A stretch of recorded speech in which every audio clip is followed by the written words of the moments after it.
bad boys, what you gonna do?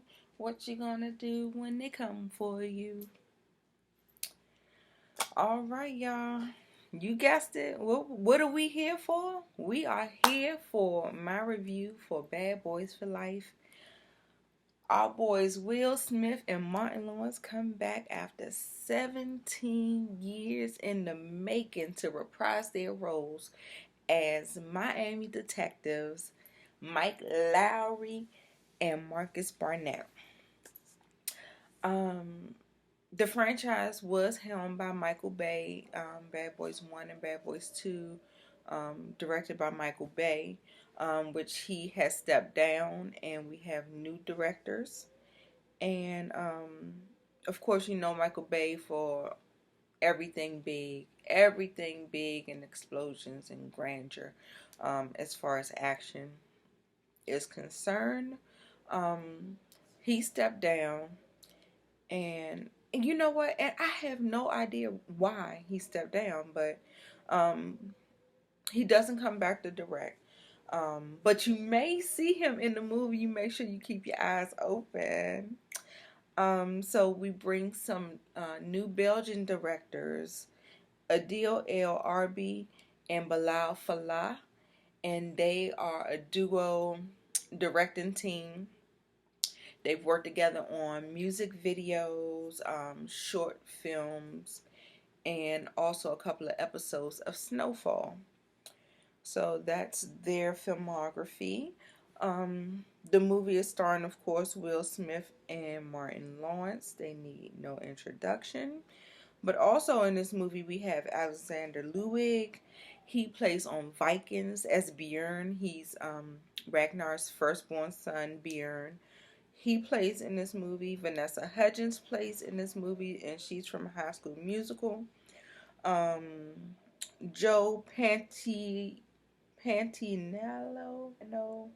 Well, anyway, however I butchered that name, but he is our beloved captain, and he reprises his role as well. We have newcomers, Paloma Nunez. She plays in The Purge. We have Kate de Castillo. She plays in No Good Deed and Jane the Virgin. We also have Jacob Scipio, and he plays in a lot of different TV series, but he is our antagonist, and he did the daggone thing. He put himself on the map with this movie. I am sure of it. He played in a lot of different TV series that I am not familiar with, but he definitely made his mark in this movie, and I cannot wait to see him in the next. Okay, so the synopsis of the movie is Marcus and Mike have to confront new issues, career changes, midlife crisis as they join a newly created elite team called AMO of the Miami PD department of the Miami PD to take down this ruthless Armando Armas, the vicious leader of a new Miami drug cartel. Y'all, it sounds almost the same, but it's not. They were able to interject and put something so fresh and new in this film, where the movie, it was like a buddy cop movie in the best way. Um, there were a lot of emotional beats here, a lot of different plot twists, and the movie was more personal. Um, the plot line, the storyline is all wrapped up. It's not just about, and like in 1 and 2, where they had these people and they had to, they just had these drug cartels to take down, and simply that was all that story was. But this movie actually digs a little deeper, and it grabs you, it enwraps you, and it's really, really, really good. The chemistry between Will Smith and Martin Lawrence. I can't say it enough. This franchise would not work without them. This would not, especially with the mediocre stories that we had in one and two. It just would not work without them. They elevated this franchise to the, people who are fans of this franchise, they are fans of the franchise because they love Martin and Will and their chemistry and how they vibe off each other and how it is or whatever. And this is no different. They came to the of course they're in two totally different spaces. Martin Lawrence was the home family man, and you know that Will Smith's character was the playboy, um, fast money, fast cars, privilege, all of that. And so they come from two different ends of the spectrum, and so that's why their chemistry plays so well off of each other. Um, this movie is rated R, and it's rated R for a reason. This movie earned its R rating, with the language, with the violence, with the gore, with the blood. I mean, with the explosions, with everything. Everything was just like, yeah, we're in R-rated territory. So the movie started out with some high octane action right out the gate. You're sitting up here like, okay, y'all setting a tone like this. Oh, okay. I was like, wow, okay. So they they set the tone right away. This movie was, I mean, the stakes were higher, like so many things and plot twists and things that you wouldn't have never thought happens in this movie, and it just takes you aback and it gets you more invested, and you're just like, you can't believe the gamut of emotions that you're going on in this roller coaster as we going on this ride with them. um Martin was firing on all cylinders. He was the comedic relief in this movie. Will Smith, he played off of his character. However, the jokes came from Martin. Um, oh yeah, like I said, it wouldn't work without them. Um, of course, we get to see our beloved captain, the one that always was, and two, they was all that woo-saw and stuff because they would have his nerves so rattled, and he would just be in there just having a fit. He's sitting up there drinking acids. I mean, just like acid reflux, or like they just have this man, his nerves shot to shingles, and it's no different in here. And it is so funny. It is so funny, and he's very charming, of course, because he has these little things about him. And we just love the captain. So I love seeing him and him coming back. And also the new additions that came, I was telling you about Bjorn from Vikings and Vanessa Hudgens and all of them, that new tactical team called Ammo. They were really, really good. And I was like, I hope that they aren't trying to usher in a new bunch of people so we can kind of take it in a different direction. But it wasn't that. It was still very much Mike Lowry and Marcus Burnett's film. It is their movie. They were supporting, and I liked the way they sprinkled them in. Loved it, loved it, loved it. Moments of disbelief, of course. I mean, in action movies, when do we not have those things?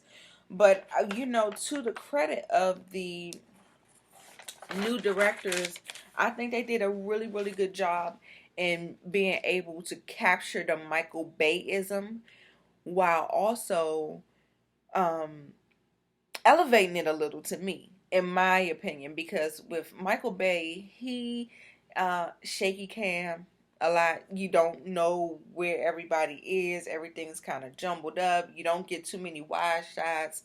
It's just a lot of chaos and franticness going on. I'm not frantic. I'm not a fan of that type of storytelling.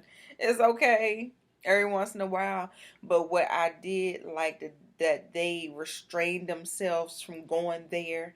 Um, Very focused, very larger wide shots where you could see the action and what was going on. You were never lost, and it was just like it took some restraint, but it still brought all of the actions. I mean, explosions was there. We still had car chases. We had motorcycle chases.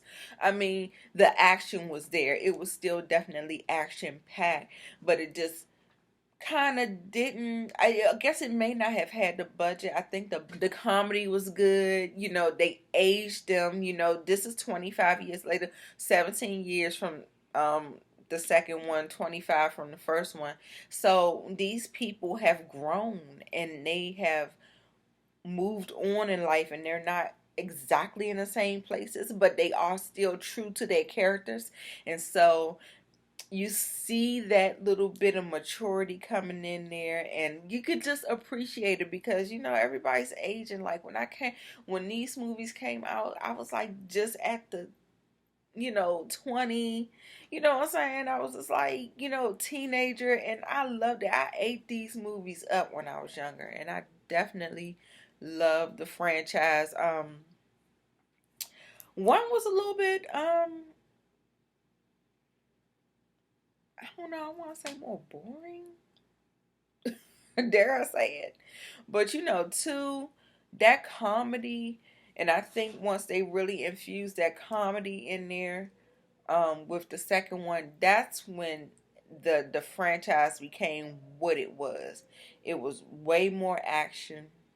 It was a whole lot more comedy, and you were able to really go in and have an entertaining time, even if the jokes were distasteful.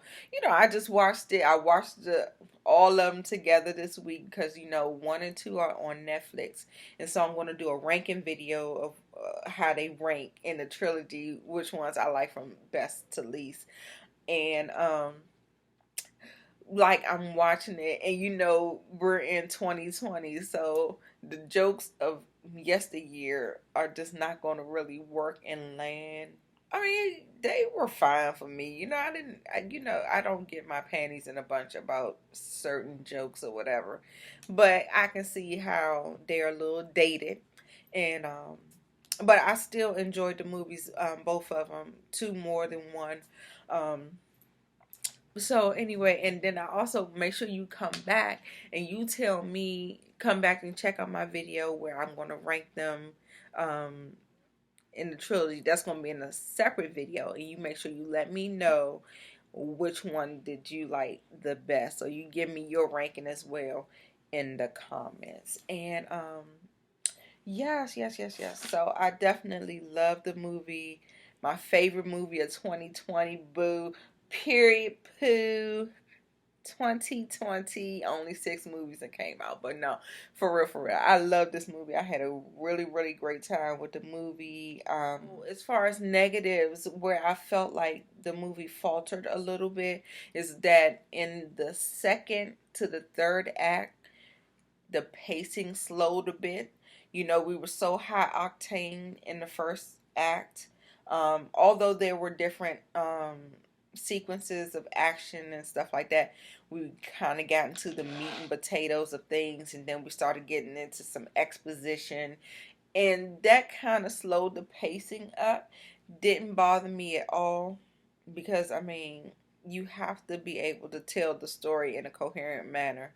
And so if you need some exposition, and frankly you definitely need an exposition because they didn't really build off of 1 and 2. They took this in a whole new fresh direction and created a whole new scenario, so you had to get some explanation behind it. So I didn't have any problems with that. The villains were A1. Loved them. Loved them. I love a villain with certain motivations and things that help you better connect with them. And so I felt like they were menacing and threatening. Uh, that Isabella chick and her son,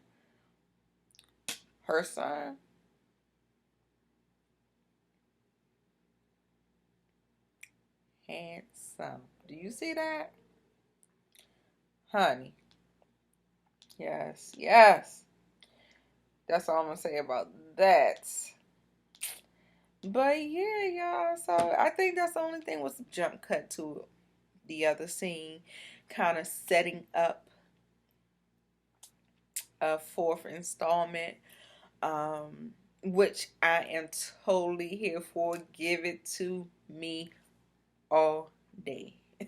Give it to me. I'm telling you. So I'm here for the setup. I I enjoyed the movie. It was entertaining from beginning to end.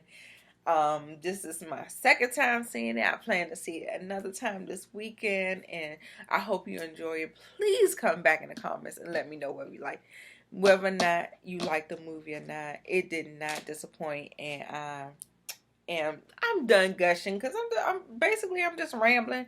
So I'm just gonna get on off of here and get down in the comments and let the diva know you were here and what you thought about the movie, and I will catch you in my next one. Oh, franchises that are similar to this. You know, this is another little segment that I do in my reviews. Um, we have uh, Lethal Weapon.